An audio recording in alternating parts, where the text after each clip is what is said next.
Welcome to Big East Energy Weekly on the Big East Energy Network. I'm your host, Mark Zanetto, with my co-host twice weekly, Casey Matthews, former Creighton assistant coach.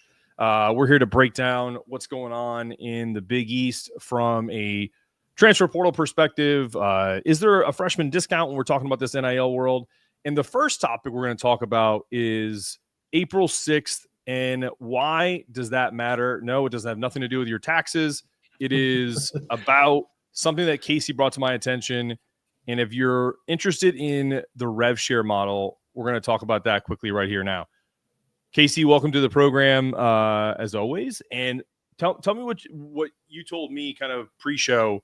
What are your thoughts about this April 6th deadline and why does it matter? Yeah, so it's interesting. As you know, we're going to move to this rev share model, right, where teams can decide if they want to opt in or not. And March 1st was kind of hey, I've been thinking about it, haven't decided yet. But then I believe it's June 25th or June 15th, you have to formally either opt in or opt out. Okay.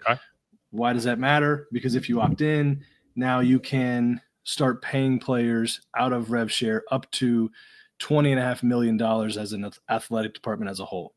Okay, so here's why this gets interesting, because up till now, we've been on this collective model where schools are able to raise money, pay players out of the collective, and it's really kind of been, for lack of a better term, the wild, wild west. If you can sign, your deal and the school can pay you, and how you're creating benefit to earn that money is really not been policed.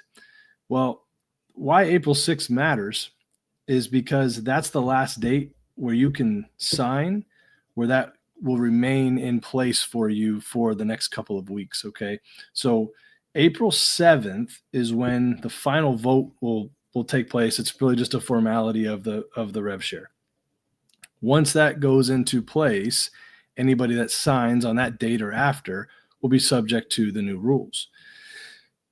So if you've signed by April 6th, give a scenario, you sign a deal and it's $2 million. You can be paid out of a collective that $2 million. Now, would that be smart for a team to do? Probably not. But if you're an agent and you're getting your guys contracts and getting your guys deals for these schools, that's attractive to you, because now a school can pay you $1 million before June 30th, I believe is the date. And it's fine. Now, collectives will still be in play here, but here's what changes. If you sign April 7th or after, any payment that you're getting paid out of a collective now has to be fair market value, and it will be, I don't know if inspected is the right word, but it will be monitored, anything over actually $600. So similar to like the Venmo tax rule, anything over $600 has to be, you have to show that this is fair market value for that payment out of the collective. So, collectives aren't going away, but this rev share model is going to change things. And go ahead.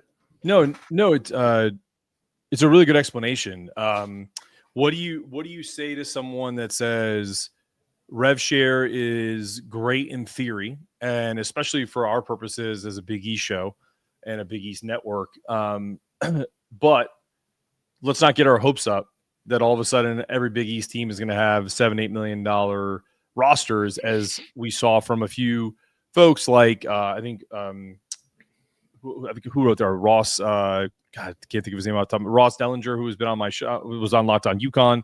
Maybe we can get him on at some point to kind of talk about this in depth. Yeah, I'd love to. But I guess my point is like, I'll give you a good example.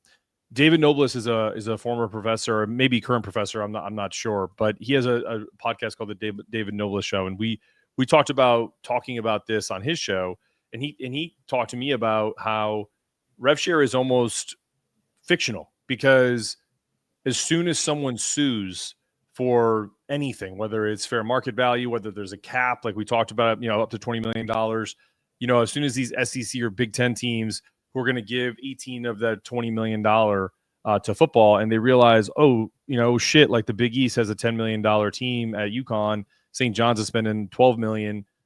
Creighton's got an $8 million roster. They're gonna nix it, or as we talked about pre-show, they're gonna cheat.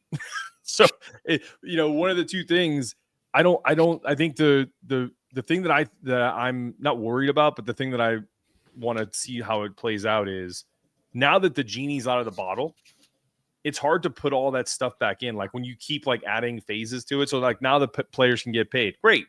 The players were always getting paid to a certain extent. Sure. People just didn't talk about it. It was kind of in the dark. Now people talk about it. What do you think the fix is? Like if rev share is going to be nixed before it even gets started, like this potential thought is, or do you think it works? I'm curious. Yeah. Well, I think first of all, it has to start, and it has to be something where teams and conferences, like I would expect the SEC, the Big Ten, to be involved in lawsuits right away. Yep. Because with those programs and how big football is there, they're gonna need to give quite a bit of money to football. But basketball is still important too. I mean, look at Alabama. I mean, Alabama was a game away. Auburn is in the Final Four. Like Florida. These are programs that have great basketball programs, but also high-end football programs as well. That they're going to need to take care of both. I'm down the street here from Nebraska, where football is huge there, but so is volleyball. So how do you make sure that your volleyball team is compensated? And that's one of the top volleyball teams in the country. So right. I do think there's a lot of things that have to shake out, but I think it has to start. So that way you can have those lawsuits and you can work through some of this stuff. But in my estimation, the Big East is in a good spot because I think so too. Yeah. There's so many, football just isn't as big of a deal. And there's a couple of teams that have football programs, but take my squad in Creighton. We don't have football. Right. And now that's not, it's up to 20.5. So now, is Creighton going to be given $20.5 million to spend on basketball? No. But the difference is where if you did have a school that said, yeah, we are going to give, your number was 18 million to football. Well, that's 2 million left for the rest of these teams. That's obviously going to be troublesome. And so that's where some of these lawsuits come into play. And with the collectives having to be fair market value now, that's where it changes things. Because, you could think, well, we'll just use the collective, but can I really pay a guy $500,000 to go eat a steak at the steakhouse and post it on Instagram? Probably not. I wish. I'd love that, and I'd love that, and I do it myself. But I think there's a few teams that can in the Big East. St. John's is one because they have the Vitamin Water Collective. Yeah. I'm trying to think if is there really another team outside of St. John's that has. You could argue UConn has deep pockets, but they're also kind of doing it. Sure. I'm not in any way, shape, or form making fun of or denigrating Store Central because it's a really cool idea, and I love what I don't know if you're familiar with them. It's the subscriber model, pay for NIL. Like, so you can subscribe to Store Central. I implore you to do so if you're a Big East fan and you haven't done so. There's a lot of great people that write for it. And they cover the entire sport, but you can literally then give as a donor or an alumni to whatever sport you want. So like you mentioned volleyball, if you had a daughter or a son that played volleyball at UConn and you want to give to the school, but you don't want to go to basketball, you can literally put the drop down and say, I want to give $10,000 to the volleyball program. So, or soccer or whatever. The hockey program almost made the Final Four this year. So like, UConn has done a really good job with their NIL, and they've done it in creative ways, in particular with football and basketball. So, and I think also coaches have to start being really transparent too. We need the Will Wades of the world. I can't believe I'm saying that, having covered him at Chattanooga. But I'm being serious. Like, we do need his personalities out there. And I'm happy that Kevin Willard is back in the Big East because he's a good coach, but we don't need that. I don't need, I don't want in the dark stuff. Like, just be transparent, talk about things, because if there's one thing our guy does at UConn is he he lets them know, like, if you're here for NIL, you're not going to be for us. Like, right. it's just the truth. Like, we can pay you. Yeah, I think but we're not going to go. That's not the first conversation. Right. It's not, but I also think too is like those are things that you do need to say. Like Matt Painter at Purdue is big on that. Like if you're coming here for NIL, I mean, shoot, Coach Mack here, like he tells guys like I'm not in the market to just pay you to get you to come on campus. Like we're going to pay you. We're going to pay you a fair price, but you know, being a part of this program is also payment in and of itself.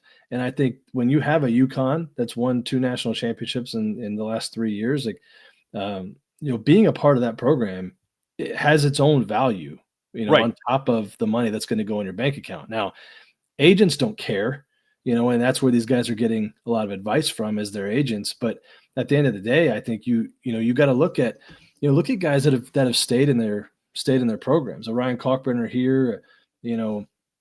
I mean, there's an Eric Dixon at Villanova. I mean, you can continue to name names, but there's value created by going somewhere for the coach, by going somewhere for the basketball, not just the money. But what you said a minute ago, I wanted to answer you. Are there any other programs? I would just think Georgetown would have. Georgetown definitely does. Xavier too. I mean, like I know this because my buddy is over in the Big 12 at Cincinnati. There is more billionaires that have gone to Cincinnati and Xavier alumni in the Ohio area than per capita than anywhere in the United States outside of New York City. So, you know, like St. John's has, you know, the guy that with the vitamin water, but there's big money in Cincinnati, Ohio. Yeah. And it's a same. Private, I mean, I keep plugging Omaha, but same for Omaha. I mean, I mean, like I live 15 minutes from Warren Buffett. Like it's, you know, and there's big time money here. So, but I guess before we transition to transfer portal latest, the last thing I'll say is like, so if we don't get a bunch of lawsuits that kind of nix this before it starts, I liked where it's going, but I also feel like too, and this is not to shit on St. John's because they had a great year, and I think Pitino is one of the 5 best coaches probably in college basketball history. But agreed. when you do mix like, hey, we have the resources to pay you. You kind of need Rick Pitino on the other side of that. You can't be, no disrespect to Shaheen Holloway, who's a great coach and took St. Peter's to the Elite Eight, and he had little resources, but like you kind of have to be able to navigate the personalities that come with all this NIL and the money that comes with it, like a Pitino who's been in the NBA. So, and I think Coach Mack would probably fall into that category too, and Hurley, even an Ed Cooley, like some of these guys that kind of understand that model. But if you have someone that really hasn't won consistently and you're just bringing guys in for $4 or $5 million a clip, that's when it's going to be transactional and no one stays. I mean, I think that's a fair point. It is. And I think it's going to be unavoidable. It's going to be somewhat transactional no matter who you are. 1,000%. You know, but that's also part of the deal because there's so much pressure on these guys to win. And so, but I do think your point's very valid, and it's nice to be able to have the money, but also have the coach, and that's where I think you're going to see some separation in this league. Where certainly, I mean, Coach Pitino, and really around the country, like a great example, and I think BYU had a great year. Kevin Young's a great young coach, but you know, there's some things that they did in that Bama game. I think you can't stop. You can try to stop 25 3-pointers, but like once a team gets comfortable, it's kind of hard to that train. You know, didn't stop, right? And so he's got AJ DeBonsa coming in, and they got a ton of money to spend. So it's really going to be about how does he progress as a coach and whether or not they take the next step forward. I say it all the time. You still got to coach them. Still got to coach them. You just throw them out there. Right. So, all right. We're going to take a quick break. And when we come back, we're going to get the transfer portal latest. There's some big names, some big visits this week. Had a guy on campus for Creighton that Casey's going to talk about. UConn's got a big visit on Tuesday, tomorrow, and we'll talk about who's still in the portal in the Big East coming up after the break.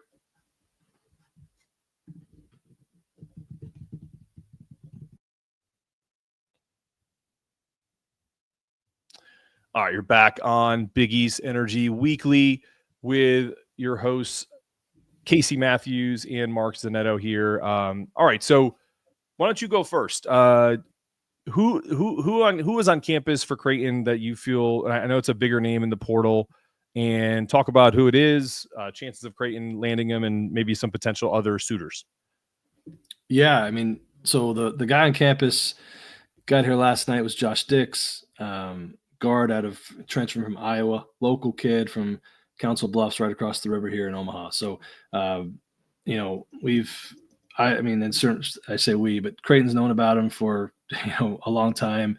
I remember we would run camps and he'd be in the gym, working out. So Josh is a great kid.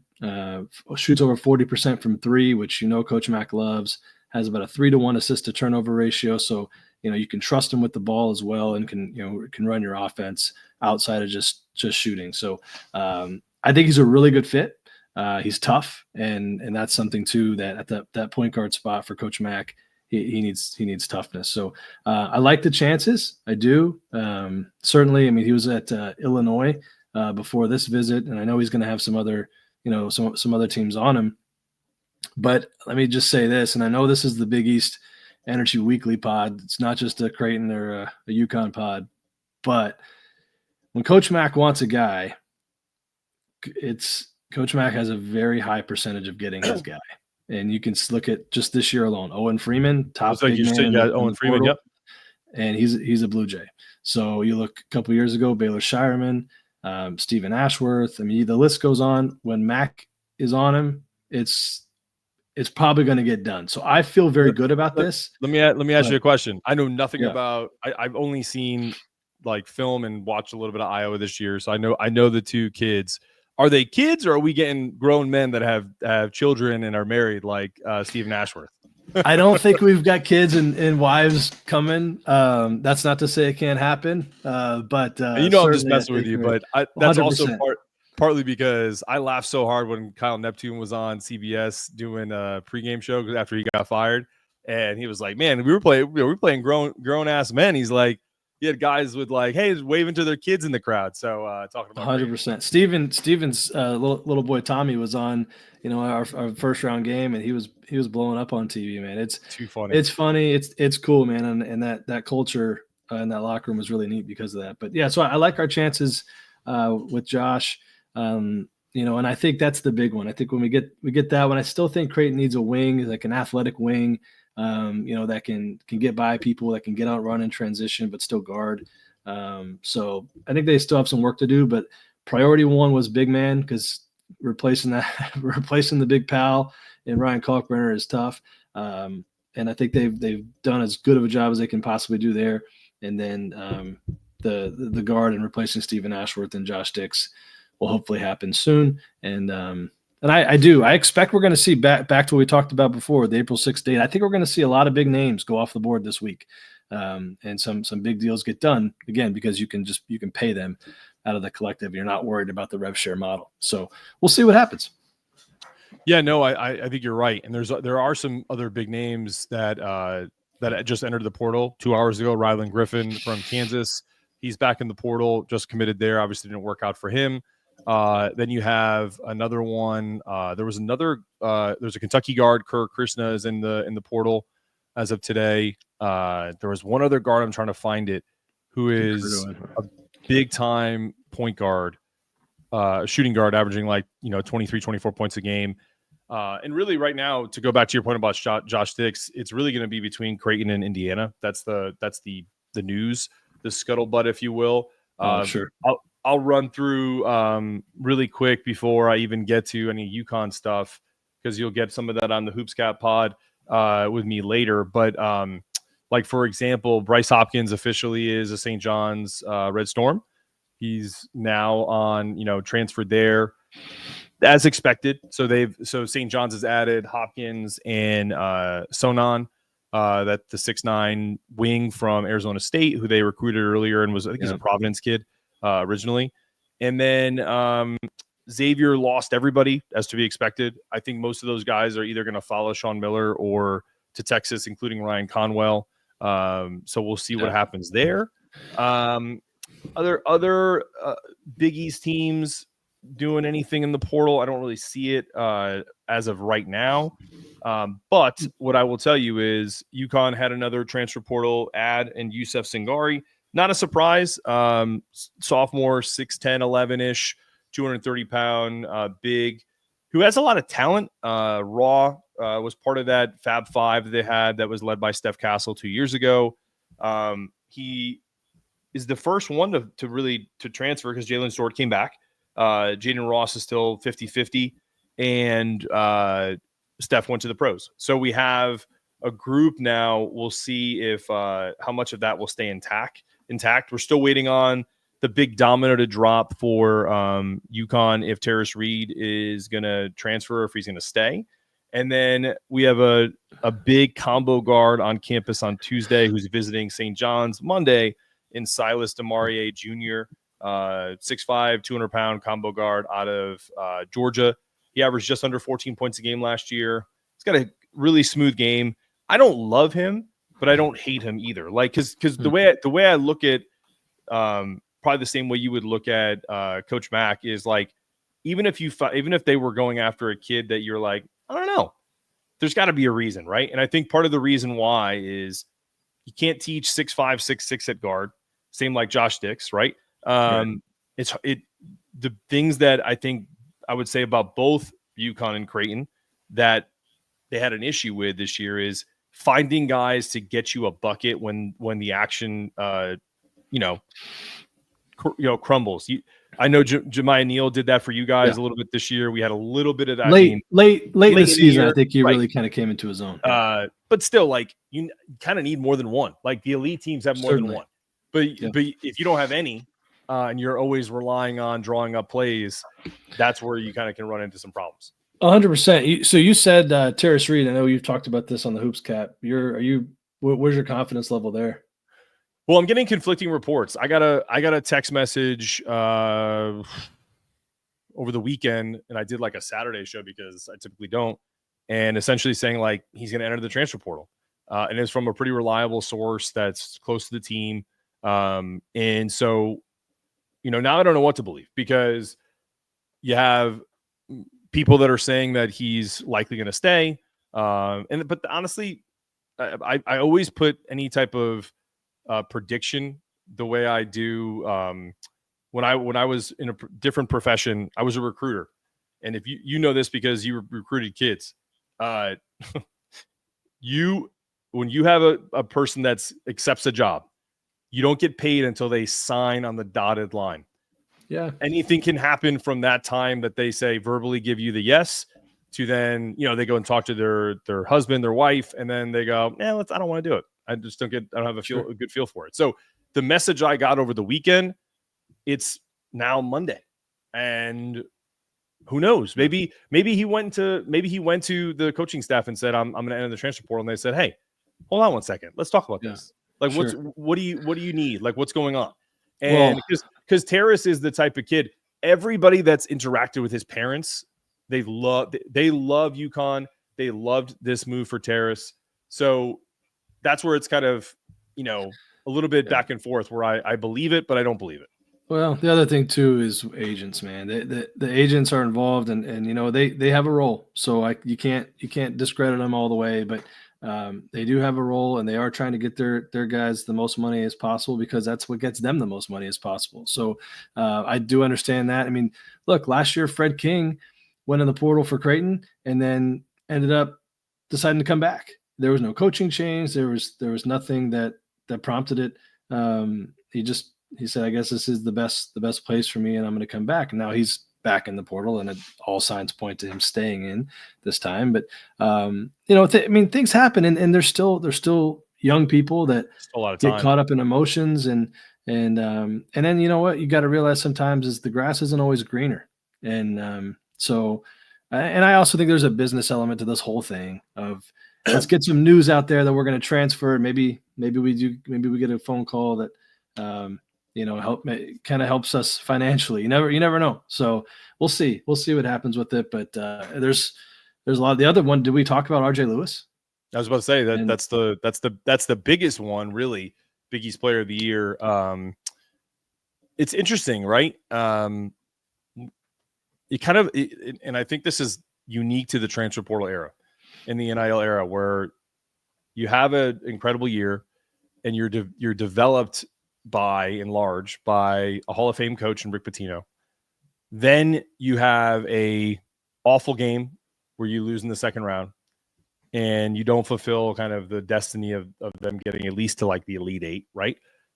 And then you kind of go, all right, that's it. I'm done. Yeah.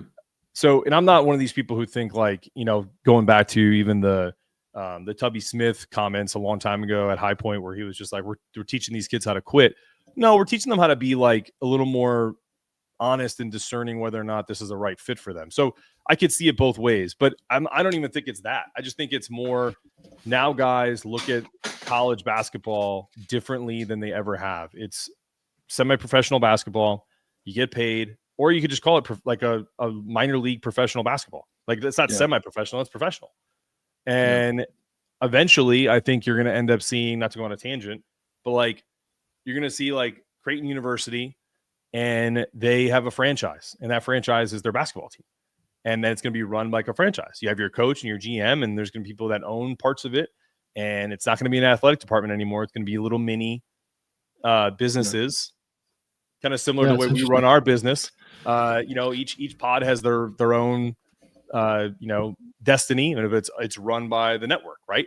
And so it's run by Creighton, but it's all oversaw. And I think you're going to end up seeing that because there's just no way to sustain this idea of, student athlete. Can you still go to school? Absolutely. But you literally can just come play basketball because that's the more European model. Like if you ever recruit a kid from Spain and they come to the States, they're like, wait, you have class too? What are we doing here?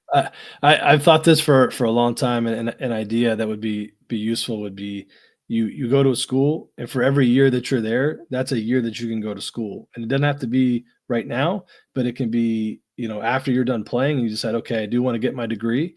And you asked the other question is how we fix this. I don't know. I do think contracts. I think you put up a video about of Gino talking about that. I love all that stuff. I've said forever, if we're paying you and you show up late to film or show up late to practice, you're fined. Like, it's done. Like I just feel like and I'm all for it. Like if we're going to do this, you're going to get paid. You're going to be professionals. We're going to treat you like professionals. And I think that's the missing element is the players are getting all the benefits of being employed without the responsibilities of everything off the court in terms of being on time and representing the university the right way. Like, I don't know. It'll be interesting to see what team was that was like, was it Gonzaga? Like they kept getting technical fouls and Mark Few was like, I know how to fix it. I'm just going to start finding them. Like, I love all that stuff. So we'll see where it goes, but it's got to go somewhere. It's like it's like old school, baseball rules. Like, a lot of times the teams police themselves. They don't need the commissioner to come down and hammer them. Like they have their own, like most professional baseball teams have like a kangaroo court, and that should be the head coaches or if people have GMs now, that should be their job is to kind of hold these kids accountable. Yeah. And honestly, when scholarships were still a thing and every year was like a 1-year scholarship, it's like boom, boom. If you don't get 4-year scholarships, I don't think people really realize that. Yeah. It should be the same thing here. Like every year you have to re-up on your contract. And back to Gino's point, and then we'll get to your freshman discount angle here, is every year we're going to reevaluate your value. And if you had a down year, you don't get paid as much. It's the same as pro sports. Like, no disrespect, and I'm not going to shit on any particular player, but if you have a monster year and you win the Big East Player of the Year, like RJ Lewis, but then you fail to fulfill the promise of delivering a championship to St. John's after they just paid you probably $1 million or whatever, maybe you come back and they're like, well, we're going to pay you $500K. And then you maybe need to go someplace else. I don't know. Like, and maybe that doesn't happen, but accountability still has to be a part of it, not just being on time and representing, but like, if you're getting paid a certain rate, you have to perform to that level. I don't disagree. It's gonna be a the world is cruel. The world is cruel. So I wanted to give a quick shout out to a good friend of mine. Just got announced the new GM at Cincinnati for your boy Wes Miller. Oh yeah, Corey Evans. So he's taken over as the GM there. So we'll have to pick his brain a little bit on some of this stuff. I know he's not a Big East guy, but no, that's adjacent. Former Big East member, the Cincinnati Bearcats. So that's perfectly fine. Maybe we can get on. I'll have to ask my buddy Chris Lepore, who's was a former Bearcat assistant, and he probably did Corey's job, because when he left, like similar to you, coaching, I think Wes hired like 3 people to replace him. So like, there's a lot of things that go into a college basketball program. Hey, when I left, they didn't need 3. I can promise you that. But the guy that replaced me is leaps and bounds better than me. He's high level. So well, don't sell yourself short. Listen, you made a great point, and then we'll close the show.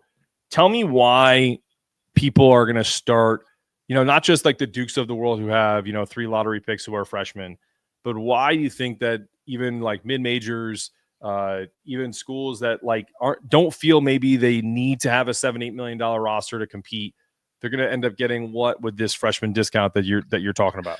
Well, I don't know if they will. It was an idea that I proposed to an assistant coach that I know, and just talking about, like, you could go in the portal and get guys, and you're going to have to make no mistake. You are going to have to recruit the transfer portal. I'm interested to see what Coach Smart does at Marquette, because he's up to this point been pretty against the transfer portal. But you're going to have to go in and get guys.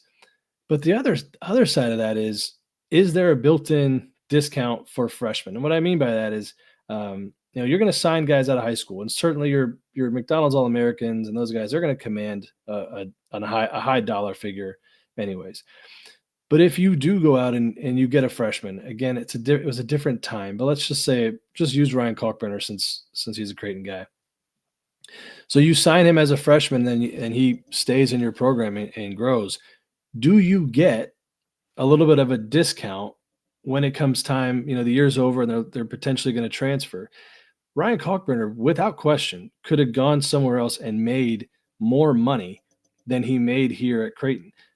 That's not Creighton doesn't have the money. That's not that angle at all.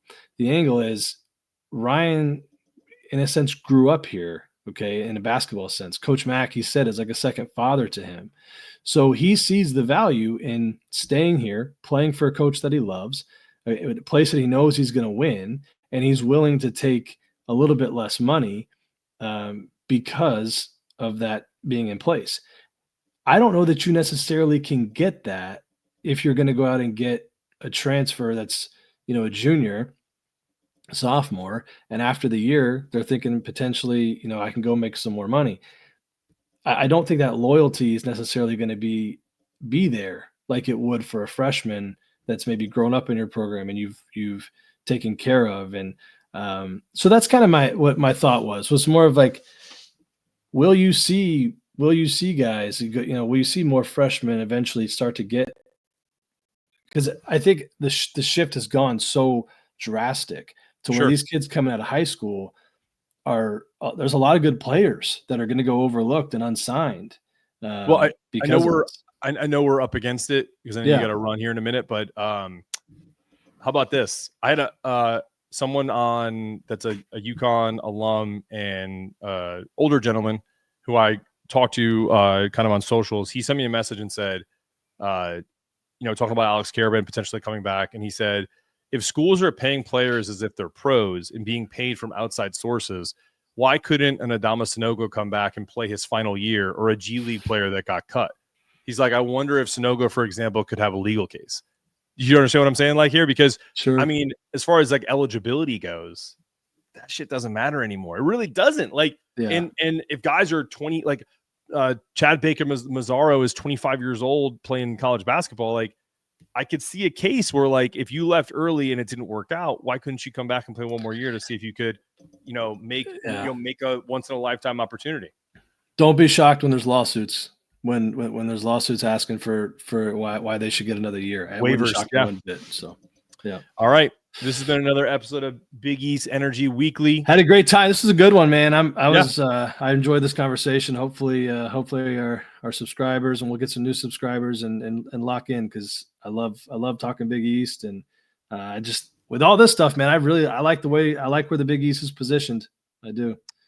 For sure. Go follow Matt on X at CMatt33. Like and subscribe to Big East Energy Network on YouTube, and find Hoops Cat Pod, and also the Roll Jays Pod that we just introduced is coming to the channel near you. And hey, Big East is back, baby. We're ready to go.